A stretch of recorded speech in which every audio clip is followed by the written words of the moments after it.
प्रिय मित्रों, स्वागत है आप सबका आपके अपने चैनल स्टडी विद प्रदीप पे। दोस्तों, जैसा कि आप जानते हैं, सुपर ऑब्जेक्टिव की यह श्रृंखला जो वनडे एग्जाम के लिए बेहद महत्वपूर्ण है, डेली बेस पे आपके लिए आती है। यदि आप नहीं देखते हैं तो रोजाना देखा करें, जो आपके लिए बहुत बेनिफिशियल है।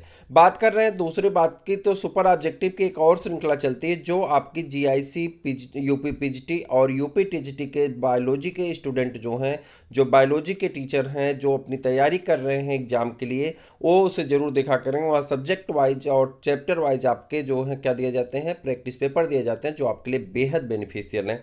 तो जरूर देखिएगा, प्लेलिस्ट में आपको दोनों क्लासेस मिल जाएंगी। रोजाना क्लासेस चलती हैं, तो आपके लिए पूर्णतः निःशुल्क है। आपको निश्चिंत होकर के इस क्लास का आनंद लेना चाहिए। यह एग्जाम आपके समस्त स्तर के लिए महत्वपूर्ण है। चाहे आप कोई भी प्रश्न देखें, आपको खुद ही लगेगा हाँ, ये कहीं भी पूछा जा सकता है। जैसे आज की श्रृंखला ये बौद्ध धर्म की अंतिम श्रृंखला है, और इसमें हम आज पढ़ने चल रहे हैं। क्या क्या प्रश्न है देखते हैं एक एक करके। स्टार्ट करते हैं। पहला प्रश्न आज का कह रहा है, गांधार शैली की मूर्ति कला में बुद्ध के सारनाथ में हुए प्रथम धर्मोपदेश से संबंध प्रवचन मुद्रा का नाम बताइए। कह रहा है, बुद्ध के प्रथम धर्मोपदेश जो कहाँ पे दिए गए थे, सारनाथ में दिए गए थे, तो उससे संबंध प्रवचन मुद्रा बताना है। तो आप उसका नाम जानते हैं, उसका नाम क्या होता है? धर्म चक्र प्रवर्तन। अब बात आती है कि अगर आपसे कोई पूछ ले गांधार कला की उत्पत्ति कहाँ से हुई, तो उसके लिए आपको कहाँ जाना है? यहाँ पे आपको डिस्क्रिप्शन में जाना होगा, और डिस्क्रिप्शन में जाने के बाद ही आपको असली चीज मिलेगी। तो यहाँ देखेंगे, गांधार कला की उत्पत्ति का स्रोत एशिया माइनर तथा हेलेनिस्टिक कला है। कौन है? एशिया माइनर तथा हेलेनिस्टिक कला है। यह आपको याद रखना होगा, ताकि अगर आपसे कोई पूछे कि गांधार कला का स्रोत क्या है, तो आप इसे मार सकें, इसका टिक कर सकें, मतलब आप अपना आंसर सही कर सकें। बात यह है, क्वेश्चन दो तरह से आते हैं। मैंने एक बार नहीं, कई बार आपसे बताया है। कभी कभी रिपीटेड क्वेश्चन आते हैं, कभी कभी रिलेटेड क्वेश्चन आते हैं। रिपीटेड क्वेश्चन जब आते हैं तो आपको क्या करना होता है, आप पढ़े होते हैं तो उसको डायरेक्ट टिक कर देते हैं। लेकिन जब रिलेटेड क्वेश्चन आता है तो आपके लिए समस्या खड़ी करता है, जिसके लिए डिस्क्रिप्शन अति आवश्यक है, और मैं डिस्क्रिप्शन को इंक्लूड जरूर करता हूं ताकि आप उसे अच्छी तरह से पढ़ सकें। ठीक है। इसी शैली की कला का प्रमुख विषय महात्मा बुद्ध के जीवन चरित्र है। ठीक, इसके अंतर्गत बुद्ध के धर्म चक्र मुद्रा, ध्यान मुद्रा, अभय मुद्रा और वरद मुद्रा आदि मूर्तियों का निर्माण किया गया है। कह रहा है कि इसके अंतर्गत कौन कौन सी धर्म चक्र मुद्रा, ध्यान मुद्रा, अभय मुद्रा, वरद मुद्रा आदि का क्या किया गया, निर्माण किया गया है। बुद्ध की खड़ी प्रतिमा निम्न में से किस काल में बनाई गई?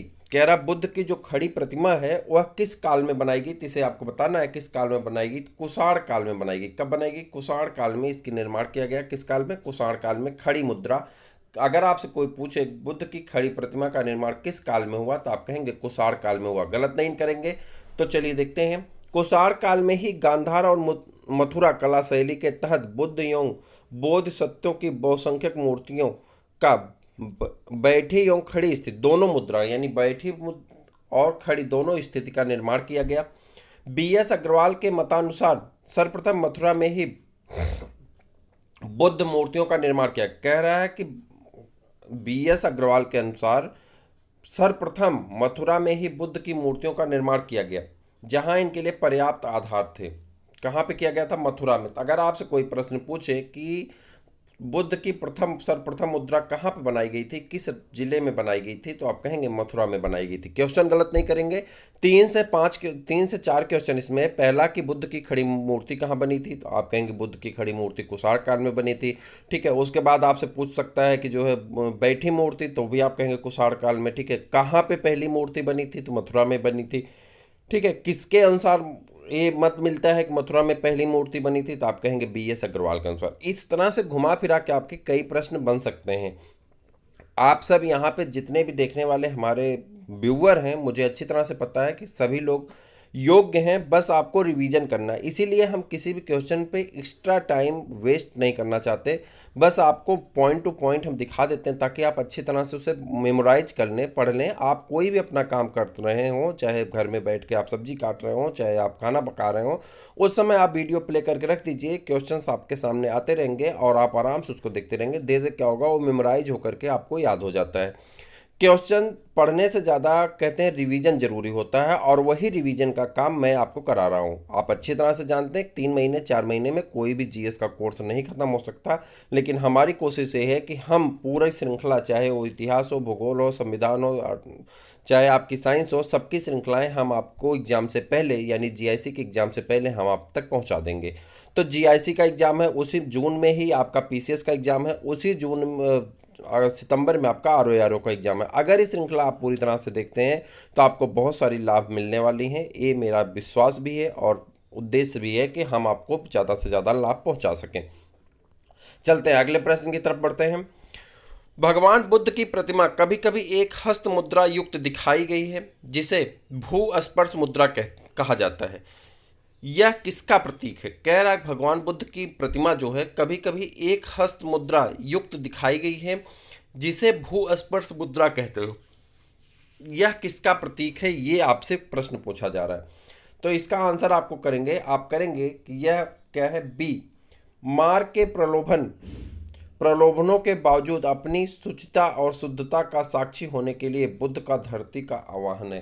कह रहा है मार के, देखिए ध्यान से देखिएगा, मार के प्रलोभनों के बावजूद अपनी शुचिता और शुद्धता का साक्षी होने के लिए बुद्ध का धरती का आह्वान है। बुद्ध ने भू स्पर्श मुद्रा के से तात्पर्य अपने तप की शुचिता और निरंतरता को बनाए रखने से है। बुद्ध की भू स्पर्श मुद्रा यानी मार, कामदेव, मार मतलब क्या है, कामदेव के प्रलोभनों के बावजूद अपनी शुचिता और शुद्धता का साक्षी होने के लिए बुद्ध का धरती को आह्वान को प्रदर्शित करती है। भू स्पर्श मुद्रा की सारनाथ बुद्ध मूर्ति संबंधित है। कह रहा भू स्पर्श मुद्रा की सारनाथ बुद्ध मूर्ति संबंधित है। किससे संबंधित है? तो आप कहेंगे गुप्त काल से। किससे संबंधित है? गुप्त काल से संबंधित है। भू स्पर्श मुद्रा की सारनाथ की बुद्ध मूर्ति गुप्त काल से संबंधित है। इसकी आध्यात्मिक अभिव्यक्ति गंभीर मुस्कान एवं शांत ध्यान मग्न मुद्रा भारतीय कला की सर्वोच्च सफलता का प्रदर्शन करती है। फिर से ध्यान से देखेंगे डिस्क्रिप्शन को। भू स्पर्श मुद्रा सारनाथ की बुद्ध मूर्ति गुप्त कला से संबंधित है। किससे संबंधित है? सारनाथ की बुद्ध मूर्ति की गुप्त कला से। किस कला से? गुप्त कला से संबंधित है। इसकी आध्यात्मिक अभिव्यक्ति गंभीर मुस्कान एवं शांत ध्यान मग्न मुद्रा का प्रदर्शन करती है। ठीक, आगे बढ़ जाते हैं। सारनाथ की भू स्पर्श मुद्रा वाली बुद्ध प्रतिमा कलांकित है।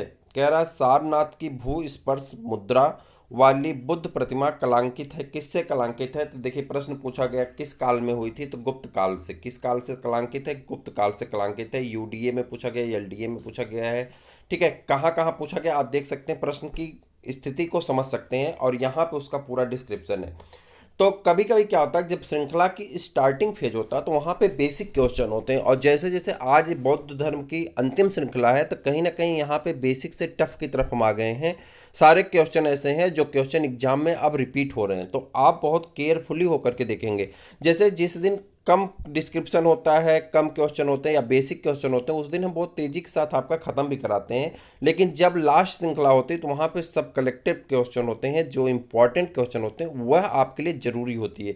तो ज़रूर देखा करिए, आपको यहाँ से लाभ बहुत मिलेंगे, ये मेरा विश्वास भी है। और उद्देश्य मैंने बताया भी, जैसे कि मेरा उद्देश्य है कि मैं आपको ज़्यादा से ज़्यादा लाभ पहुँचा सकूँ अपने माध्यम से। निम्नलिखित वक्तव्यों पर विचार करें और नीचे दिए गए कूट से सही उत्तर चुनें। कह रहा है 2 वक्तव्य दिए गए हैं, इस पर विचार करना है और आपको क्या बताना है कि इसमें सही उत्तर कौन है। कथन ए है कुशीनगर मल्ल गणराज्य की राजधानी थी, और कारण आर है महात्मा बुद्ध का महापरिनिर्वाण कुशीनगर में हुआ था। अब आपको बताना कुशीनगर मल्ल गणराज्य की राजधानी थी। अब आपको यहाँ पे देखिए 2 चीज़ें हैं, और महात्मा बुद्ध का परिनिर्वाण कुशीनगर में हुआ था। अब आप यहाँ पे देखेंगे तो कहेंगे कि आर, ए और आर दोनों तो सही हैं, परंतु आर ए की सही व्याख्या नहीं करता है। अब यहाँ देखते हैं क्या है इसके अनुसार, देखते हैं, फिर ध्यान से पढ़ते हैं डिस्क्रिप्शन में। बौद्ध ग्रंथ अंगुत्तर निकाय में वर्णित 16 जनपद में से मल्ल एक महाजनपद था। कह रहा जो 16 जनपद का वर्णन किया गया है बौद्ध ग्रंथ में अंगुत्तर निकाय में, उसके अनुसार मल्ल एक क्या था, महाजनपद था। यह एक संघ राज्य था जिसमें पावा यानी पडरौना तथा कुशीनारा यानी कसया के मल्लों की शाखाएं सम्मिलित थीं। महात्मा बुद्ध को महापरिनिर्वाण कुशीनगर में प्राप्त हुआ, अतः दोनों कथन सही हैं, किंतु कारण आर कथन ए की सही व्याख्या नहीं करता है। ठीक है, कह रहा है महायान बौद्ध धर्म में बोधिसत्व अवलोकितेश्वर को और किस अन्य नाम से जानते हैं? महायान बौद्ध धर्म में बोधिसत्व अवलोकितेश्वर को और किस नाम से जानते हैं, ये आपको बताना है। इसका आंसर क्या हो? तो इसका आंसर होगा आपका पद्म पाणि। किसके नाम से जानते हैं? पद्म पाणि नाम से जानते हैं। किस नाम से? पद्म पाणि नाम से जाना जाता है। बौद्ध ग्रंथ में यह माना गया है कि बौद्ध सत्वों में अवलोकितेश्वर की स्थित महिमा मंडित है। उन लोगों में यह निश्चय किया था कि वे तब तक बुद्ध नहीं बनेंगे जब तक कि सभी मनुष्यों को निर्वाण नहीं प्राप्त हो जाता। वस्तुतः बौद्ध धर्म पर हिंदू धर्म का प्रभाव परिलक्षित होता है। बोधिसत्व और अवलोकितेश्वर या पद्मपाणि बौद्ध वैदिक युगीन देवता विष्णु हैं। सप्त तथागत हिंदू धर्म में सप्तऋषि हैं। ठीक है, तो यहाँ पे पद्मपाणि आपका क्या हो जाता है? आंसर हो जाता है। कौन हो जाता है? पद्मपाणि आपका क्या हो जाता है? आंसर हो जाता है। हीनयान अवस्था का विशालतम एवं सर्वाधिक विकसित शैलकृत चैत्यगृह स्थित है। हीनयान अवस्था का विशालतम एवं सर्वाधिक विकसित शैलकृत चैत्यगृह स्थित है। कहाँ पे? कार्ले में। कहाँ पे स्थित है? कार्ले में स्थित। कहाँ पे? कार्ले में स्थित है। हीनयान अवस्था का विशालतम एवं सर्वाधिक विकसित शैलकृत चैत्यगृह कार्ले में स्थित है। यह पूरे महाराष्ट्र के मावल तालुका में स्थित है। कहाँ पे? यह पूरे महाराष्ट्र के मावल तालुका में स्थित है। प्रथम शताब्दी ईस्वी में किस भारतीय बौद्ध भिक्षुक को चीन भेजा गया था? कह रहा प्रथम शताब्दी ईस्वी में किस भारतीय बौद्ध भिक्षुक को चीन भेजा गया था, ये आपको बताना है। किसको भेजा गया था? तो नागार्जुन को भेजा गया था। किसको? नागार्जुन को भेजा गया था। नागार्जुन कनिष्क के दरबार की एक महान विभूति था। उसकी तुलना मार्टिन लूथर से की जाती है। हेनसांग ने इसे संसार की 4 मार्गदर्शक शक्तियों में से एक कहा है। उसने अपनी पुस्तक माध्यमिक कारिका में सापेक्षता सिद्धांत को प्रस्तुत किया। इसे भारत का आइंस्टीन भी कहा जाता है। चीन मान्यता के अनुसार नागार्जुन ने चीन की यात्रा कर वहां बौद्ध शिक्षा प्रदान की थी। ध्यान से देखते हैं, बहुत इंपॉर्टेंट 2 प्रश्न यहाँ पे छुपा हुआ है। नागार्जुन कनिष्क के दरबार की एक महान विभूति था। अगर आपसे ये पूछा जाए कि नागार्जुन कौन था, तो आप कहेंगे कनिष्क के दरबार में रहने वाला एक विभूति था। ठीक, उसकी तुलना मार्टिन लूथर से की जाती है। किससे की जाती? मार्टिन लूथर किंग से की जाती है। हेनसांग ने इसे संसार के 4 मार्गदर्शक शक्तियों में से एक कहा है। हेनसांग ने उसे क्या कहा? 4 जो शक्तियां थी उसमें से एक माना है। उसने अपनी पुस्तक माध्यमिक कारिका में सापेक्षता सिद्धांत को प्रस्तुत किया। किसने? नागार्जुन ने एक पुस्तक लिखी थी जिसका नाम क्या था? माध्यमिक कारिका, जिसमें उन्होंने सापेक्षता सिद्धांत का क्या किया? वर्णन किया है। अतः इन्हें भारत का आइंस्टीन भी कहा जाता है। चीनी मान्यता के अनुसार नागार्जुन ने चीन की यात्रा कर वहां बौद्ध शिक्षा प्रदान की थी। शून्यता के सिद्धांत का सर्वप्रथम प्रतिपादन करने वाले बौद्ध दार्शनिक का नाम क्या है? देखिए, प्रश्न रिपीट किया गया कैसे? दूसरे तरह से। शून्यता के सिद्धांत को सर्वप्रथम प्रतिपादित करने वाले बौद्ध दार्शनिक का नाम क्या है? तो आप अभी ऊपर डिस्क्रिप्शन में पढ़ें, क्या नाम है? नागार्जुन है। माध्यमिक या शून्यवाद के मत के प्रवर्तक नागार्जुन है, जिनकी प्रसिद्ध रचना माध्यमिक कारिका है। इसे सापेक्षवाद की भी कहा जाता है। इसके अनुसार प्रत्येक वस्तु किसी न किसी कारण से उत्पन्न हुई है और वह उन पर निर्भर है। नागार्जुन ने प्रतीत समुत्पाद को ही शून्यता कहा है। इस मत में बुद्ध द्वारा प्रतिपादित मध्यम मार्ग के सिद्धांत को विकसित किया गया है। नागार्जुन किस बौद्ध संप्रदाय के थे? कह रहा है नागार्जुन किस बौद्ध संप्रदाय के थे? तो आपको बताना है माध्यमिक संप्रदाय के। किसके? माध्यमिक संप्रदाय के थे। ठीक, व्याख्या ऊपर थी, ये मैंने अभी आपको पढ़ सुना है। बौद्ध शिक्षा का केंद्र है। बौद्ध शिक्षा का केंद्र कौन सा है, ये आपको बताना है। बौद्ध शिक्षा का केंद्र कौन है? विक्रमशिला। बौद्ध शिक्षा का केंद्र कौन है? विक्रमशिला। ठीक, आगे आ जाते हैं, यहाँ पे देखते हैं। प्राचीन काल में बौद्ध शिक्षा के 3 प्रमुख केंद्र थे, नालंदा, वल्लभश्री और विक्रमशिला। नालंदा बिहार में आधुनिक पटना के दक्षिण में लगभग 40 मील की दूरी पर आधुनिक बड़गांव नामक ग्राम के समीप स्थित है। यह महायान बौद्ध धर्म की शिक्षा का प्रमुख केंद्र था। वल्लभी गुजरात के काठियावाड़ क्षेत्र में आधुनिक वल नामक स्थान पर स्थित पश्चिम भारत में शिक्षा एवं संस्कृत का प्रमुख केंद्र था। यह हीनयान बौद्ध धर्म की शिक्षा का प्रमुख केंद्र था। विक्रमशिला बिहार में आधुनिक भागलपुर से 24 मील पूर्व की ओर पत्थरघाट नामक पहाड़ी पर स्थित था। विक्रमशिला के महाविहार की स्थापना पाल नरेश धर्मपाल ने की थी। उसने यहाँ मंदिर या मठ भी बनवाए थे। वाराणसी हिंदू संस्कृति और धार्मिक शिक्षा का प्रमुख केंद्र था। गिरनार गुजरात के जूनागढ़ जिले में स्थित था। बुद्ध के समय में उज्जैन अवंती राज्य की राजधानी थी। वल्लभ श्री विश्वविद्यालय स्थित है। वल्लभ श्री विश्वविद्यालय कहाँ स्थित है? तो आप कहेंगे गुजरात में। कहाँ पे स्थित है? गुजरात में।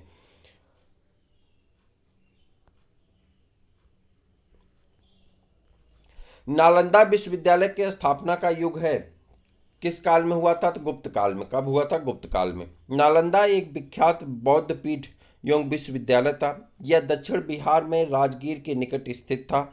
इसके ध्वंसावशेष बड़गांव ग्राम से दूर तक आज भी बिखरे पड़े हैं। 5वीं शताब्दी के मध्य गुप्तों के समय में नालंदा विश्वविद्यालय अस्तित्व में आया। सर्वप्रथम कुमारगुप्त प्रथम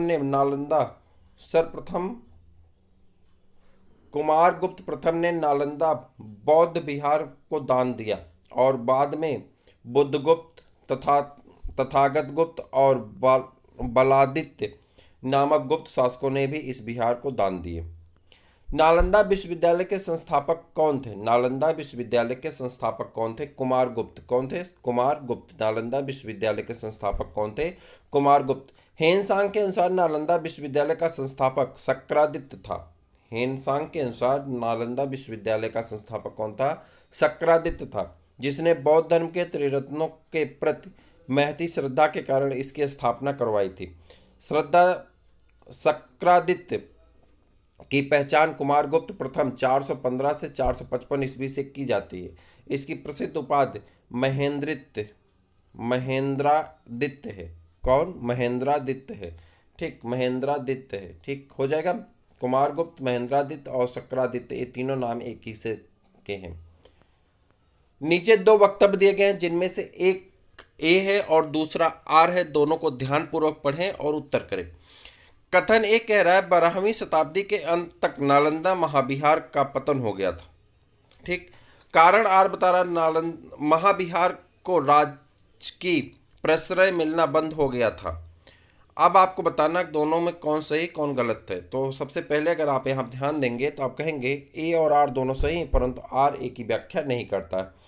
नालंदा में एक विख्यात बौद्ध पीठ एवं विश्वविद्यालय था। यह दक्षिण बिहार में राजगीर, वर्तमान में राजगीर के निकट स्थित है। 5वीं सदी के मध्य गुप्तों के समय में नालंदा स्थित विश्वविद्यालय अस्तित्व में आया। 12वीं सदी के अंत तक मुस्लिम आक्रमण के फलस्वरूप महाविहार का पतन हो गया। इससे पूर्व बंगाल के पाल शासकों द्वारा विक्रमादित्य विश्वविद्यालय को संरक्षण देने के फलस्वरूप नालंदा का महत्व घटने लगा था। इस प्रकार कथन और कारण दोनों सही, परंतु कारण आर की सही व्याख्या नहीं करता, यानी कथन की सही व्याख्या नहीं करता है।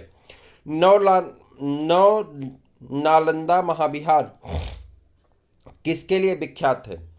पाली अनुसंधान संस्थान के लिए। किसके लिए? पाली अनुसंधान संस्थान के लिए विख्यात है। नौ नालंदा महाविहार बौद्ध अध्ययन का आधुनिक केंद्र है, जिससे बिहार सरकार ने 1951 में नालंदा में स्थापित किया था। इस केंद्र में बौद्ध एवं पाली अनुसंधान संस्थान है। यहाँ बड़ी संख्या में श्रीलंका, जापान, कोरिया, तिब्बत, भूटान आदि देशों से पाली और बौद्ध अध्ययन पर अनुसंधान हेतु विद्यार्थी आते हैं। और निम्नलिखित में से कौन से बौद्ध धर्म और जैन धर्म दोनों में समान रूप से विद्यमान है? कह रहा कौन ऐसा है जो दोनों में समान रूप से विद्यमान है? तप और भोग की अति का परिहार, वेद प्रमाण के प्रति अनास्था, कर्म कांडों की फलवत्ता का निषेध, प्राणियों की हिंसा का निषेध, अहिंसा। तो आपको बताना कौन कौन है। तो आप यहाँ कहेंगे 2, 3 और 4। कौन कौन है मैं आपको बता रहा हूँ। 2, 3 और 4। 2 कौन है? वेद के प्रमाण के प्रति अनास्था, 3 है कर्मकांडों की और प्राणियों पे। ठीक। अब देखते हैं। तप, आत्मदमन और भोग की अति का परिहार एवं मध्य मार्ग का अनुसरण केवल बौद्ध धर्म में किया गया है, जैन धर्म में नहीं। जबकि वेदों की प्रमाण्यता के प्रति अनास्था, कर्मकांडों की फलवत्ता का निषेध एवं प्राणियों की हिंसा का निषेध दोनों धर्मों में किया गया है। प्राचीन भारतीय इतिहास के संदर्भ में निम्नलिखित में से कौन सा से बौद्ध धर्म और जैन धर्म दोनों के समान रूप से विद्यमान था थे। कह रहा जो दोनों में विद्यमान था वो क्या था, तो उसको आपको बताना है। तो आप बताएंगे यहाँ पे तप और भोग के अति का परिहार, वेद प्रमाण के प्रति अनास्था, कर्मकांडों की फलवत्ता का निषेध। तो आप कहेंगे यहाँ पे 2 और 3 दोनों आपके क्या हैं, सही हैं, चूंकि इन दोनों का वर्णन नहीं किया गया ऊपर वाले एग्जाम में, ऊपर वाले क्वेश्चन के डिस्क्रिप्शन में दिया गया है। निम्नलिखित में से कौन सी बात बौद्ध धर्म तथा जैन धर्म में समान नहीं है। कह रहा जैन धर्म में और बौद्ध धर्म में कौन सी बात ऐसी है जो दोनों में समान नहीं है, तो वह है आत्मदमन। आत्मदमन के बारे में दोनों में समानता नहीं। देखिए कह रहा है तप और आत्मदमन और भोग की अति का परिहार एवं मध्यम मार्ग अनुसरण केवल बौद्ध धर्म में किया गया है, जैन धर्म में नहीं किया गया है। ठीक है, तप और आत्मदमन, तप को ही आत्मदमन या भोग की अति का परिहार, ठीक है, जबकि जैन धर्म में इसका वर्णन नहीं किया गया। तो वही आपसे पूछ रहा था, आत्मदमन आपका उदाहरण हो जाएगा। भगवान बुद्ध ने निम्नलिखित 4 आर्य सत्यों का प्रतिपादन किया, नीचे दिए गए कूट का प्रयोग करके उन्हें सही क्रम में रखिए। तो कह रहा है कि चारों में को आपको सही क्रम में रखना है, तो आप बता देंगे। चलिए हम नीचे आपको डिस्क्रिप्शन में बता दे रहे हैं, आपको आंसर मिल जाएगा। ज्ञान प्राप्त के पश्चात गौतम बुद्ध अपने मत के प्रचार के उद्देश्य से ऋषपत्तनम यानी सारनाथ आए। यहाँ उन्होंने 5 ब्राह्मण सन्यासियों को अपना पहला उपदेश दिया। इस प्रथम उपदेश को धर्मचक्र प्रवर्तन की संज्ञा दी जाती है। उनका यह उपदेश दुख के कारणों और उनके समाधान से संबंधित था। इसे 4 आर्य सत्य कहा जाता है।